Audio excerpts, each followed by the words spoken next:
Hey everybody, it's Anna and welcome back to my booktube channel. This video is going to be my geekly wrap-up for the week of May 11th through 17th. This week I listened to one audiobook and I read 2 books and 1 play. I didn't play any board games this week, but I did play a couple new video games this week, so I will talk about some of those towards the end of the video because why not? So this week was actually kind of a light week for me in terms of reading. The 2 books that I did finish, I had been reading for a while and I kind of just wrapped up the final chapters or whatever of reading them. So I kind of took it a little bit easier this week. But the first thing that I finished was the audiobook of Tristan Strong Punches a Hole in the Sky by Kwame Mbalia. This is part of the Rick Riordan Presents series, which it was kind of like beautiful kismet that I finished reading this the same week that we heard that we are going to get the Percy Jackson TV series that's written and run by Rick Riordan himself. So I was just like, oh, yes, blessed by the book gods.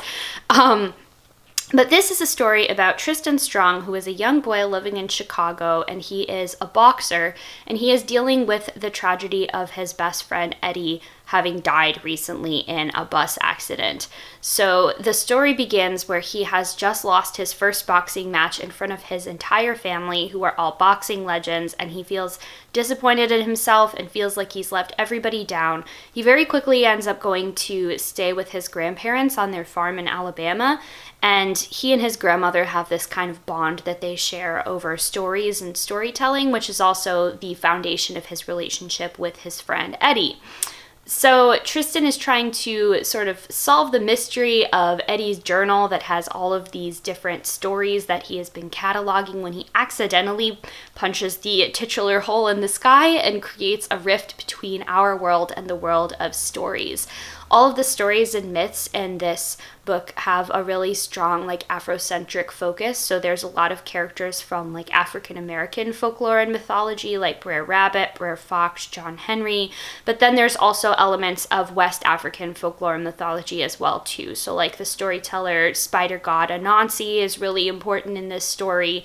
And I thought that this book was really great. It did what I kind of expected it to do. There's a story about a young kid that finds their powers, becomes more connected to their culture and their heritage, and I learned a lot more about some of these West African myths and legends than I knew before. I was kind of familiar with some of the African American ones because I think if you grow up in the United States, you probably heard about John Henry and Brer Rabbit and Brer Fox. I don't know how common that is actually.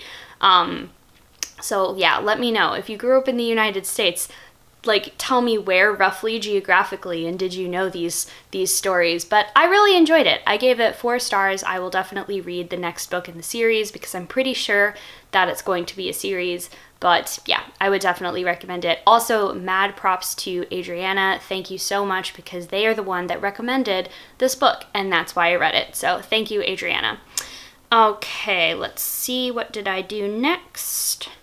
Next, I finished reading our 3rd play for Molière May, which I've talked about before, but that is a read-along for the month of May where we are reading a bunch of different plays by the French playwright Molière, and it is hosted by Fariba from the Francophile Reader. So channel will be linked somewhere for your perusal. This week we read L'École des Femmes, which is the school for women or the learned women. I've seen it translated, and this is a play that satirizes people that think that because they are very book smart and intelligent means that they don't have to worry about having common sense. This is kind of a comedic tale as old as time, but it's still really funny because we still see this happen in our everyday lives.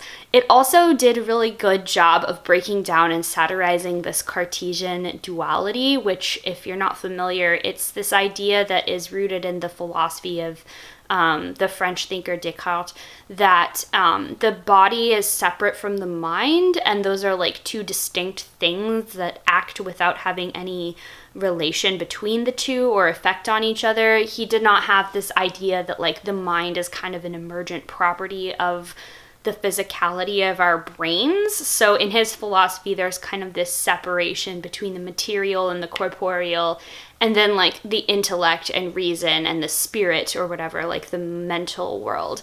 So this is a satire of that. It's got the whole like marriage plot that all of these plays that we have been reading have, where it's usually like the parents want their daughter to marry someone, she wants to marry someone else. She's kind of a disgrace to her family because everybody in her family is kind of disappointed that she just wanted to get married when all of the women in the family have dedicated their lives to studying philosophy.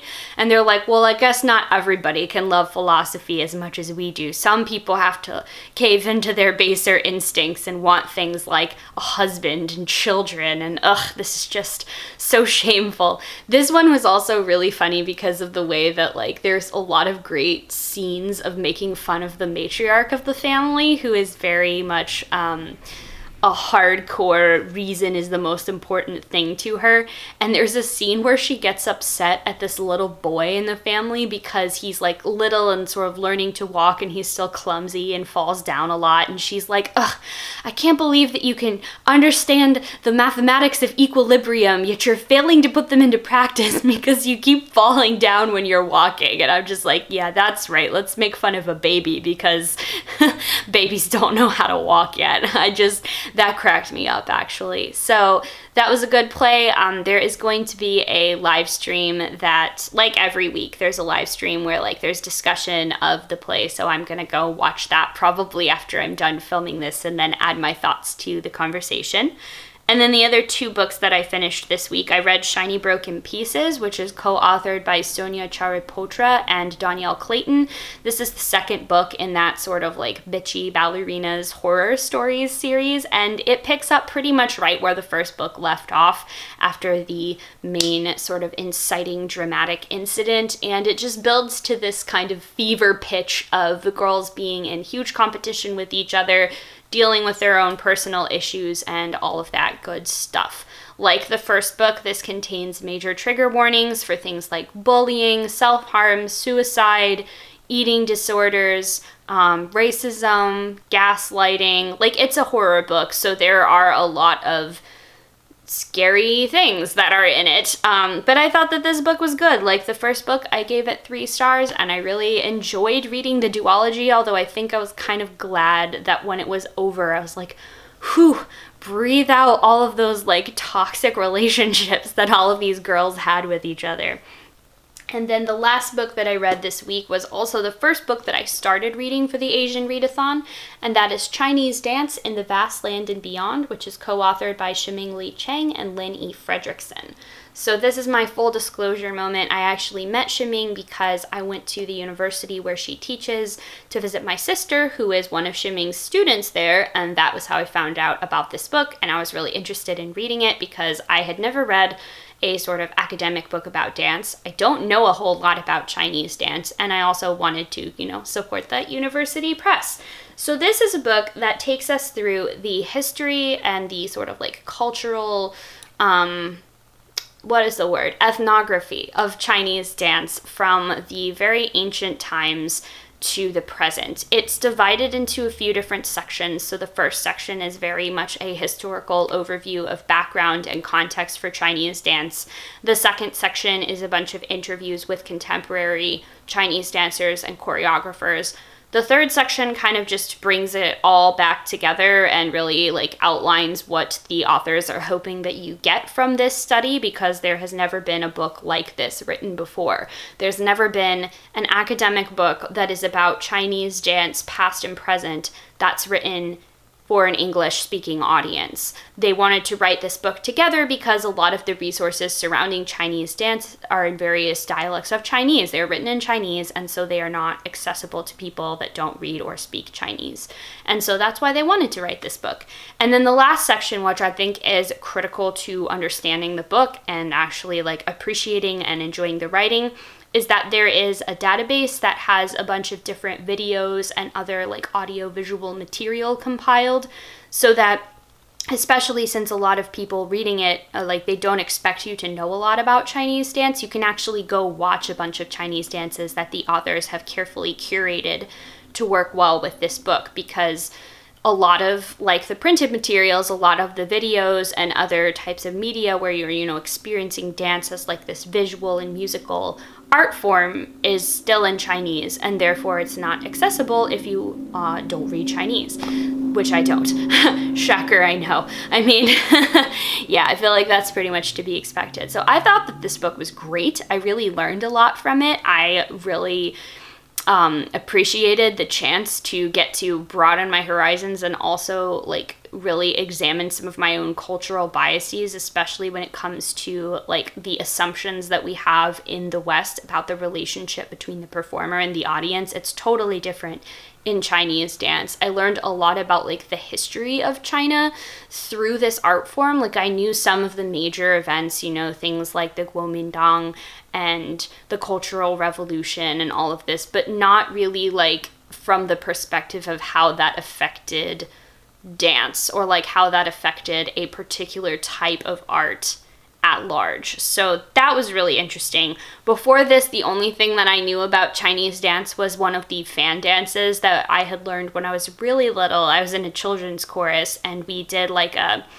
Lunar New Year set of music, and we sang a song that was in Chinese, and one of the choir members was a girl who was Chinese American, so her mom actually came in to dialect coach us and then also teach us how to do this fan dance. That was literally all I knew.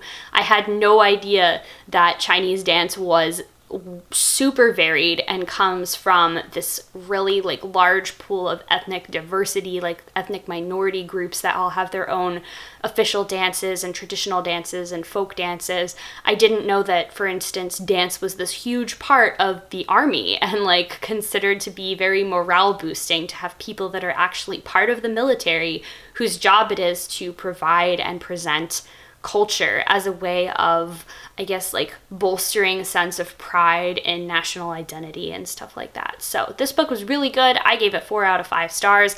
I think it's very readable. I know that a lot of times academic works can be kind of inscrutable to people that are outside of the academy. This is not one of those books. It's very accessible. It's very affordable. I would definitely recommend it if that's something that you'd like to learn more about, or if you're interested in like the history of dance at all. So those are my books.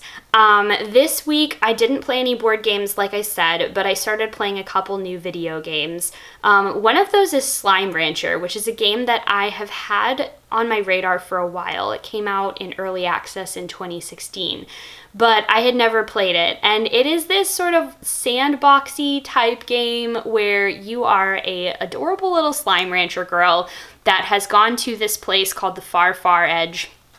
It's basically outer space, and you are there to ranch some slimes and collect their plorts, which is basically like crystals that they poop out to make money. The concept is very simple, but it is a game that rewards a lot of exploration and inventiveness and weird. I wonder what happens if I shoot a carrot into the mouth of this slime that like explodes and flies, and just see what happens. So I've been having a lot of fun playing that. It's very relaxing. You can just kind of log into it for an hour or so and just kind of enjoy the chill music, and there is a little bit of gameplay like story to it. You're having to go around and like unlock different parts of the map by like finding these, they're called Gordos. They're giant slimes that you have to feed a bunch of food to, and they give you a key to open the map.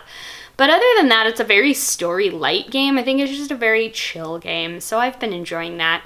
And then I also played the game that is about adorable little animals that simultaneously provides a lot of social commentary on our lives. No, I'm not talking about Animal Crossing this time. I'm actually talking about Frog Detective. Frog Detective is a game that I think I learned about when I went to PAX West last year, but I didn't get time to demo it. And then I saw that it was like a couple of dollars on Steam. I can play it on my laptop, so I bought it. And it was pretty friggin' great. You play as this little frog that's a detective. It's in the style of like a point-and-click adventure game. And you have been tasked with, because they couldn't get Lobster Cop, who's the best detective. They had to get you, the frog detective, who is the second best, to go solve this mystery of a ghost on an island. This is not what you think it is. You start playing this game and you think that it's going to be one thing. It actually turns out to be something quite different that I thought was very clever, and it was like a really good implementation of what a game can do and what a game can be. I really recommend this game. It only cost me a couple dollars. I could easily play it on my laptop, and I think it took me just under an hour to beat the first one. I started playing the second one, and I'm about to pass the 1 hour mark, but there's a lot more content in it, so that one is a little bit longer if you like it and you want more. So that is going to do it for this week's Geekly Wrap-Up. Yeah, if you made it this far into the video, leave a comment down below to let me know that you were here. Like I said, let me know. Do you know about, Brer Rabbit and Brer Fox and John Henry? And if so, where did you grow up in the US? Because I'm curious about that. This is going to be probably one of the last videos that I end up filming from this location also, because Sean and I are getting ready to move yet again. So I don't know when you're going to see a new backdrop. I don't know what's going to happen there, but that's exciting, so keep your eyes peeled.